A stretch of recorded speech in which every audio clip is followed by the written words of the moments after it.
এই এই time please. এই তো অবাক। ওই আ এহে তুই যাই করিস না কেন তুই আমার হাত থেকে বাঁচতে পারবি না। হ্যাঁ, আসো আমার পিছন পিছন আসো। জি স্যার। এই যে বুলডোজার, ওদের দুজনকে আমি কেমন দিলাম একটু বলো। তুমি তো দেখলে, তোমার কি ভালো লাগেনি? কিরে, তুমি কেমন করে পোস্টার করছো আমার পায়ে মালা? ওই যা সর। কি ব্যাপার, আজকে দেখছি সব একসাথে, ঘটনা কি একটু খুলে বললো দেখি। আমরা যা পারে তাই করি, তাতে তোর কি? আমাদের ব্যাপার, যা। বাপরে পুচকে, তোমার এত কথা কে? একটু খুলে বলো দেখি, ঘটনা বলো, আমি সাহায্য করতে পারি। তো আমি যা বলছিলাম, এটা একটা স্পেশাল বক্সিং জিনিস। এটার ভিতরে যখন এই চুম্বকটা দিয়ে হাতে পরে নিবে, তখন কি এটা হাতের সাথে লেগে যাবে আর এভাবে মারতে পারবে।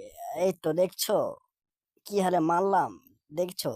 তোমার কি কোনো সন্দেহ আছে আমার উপরে, বলো? আর হ্যাঁ, তুমি এটা দিয়ে চাইলে কাউকে মেরে ফেলতেও পারো। হ্যাঁ, এই টম, উঠে দাঁড়া। দেখলে তুমি কিভাবে মারলাম? এরপরও যদি তোমার কোনো সন্দেহ থেকে থাকে, ডোন্ট ওরি, এই তো দেখো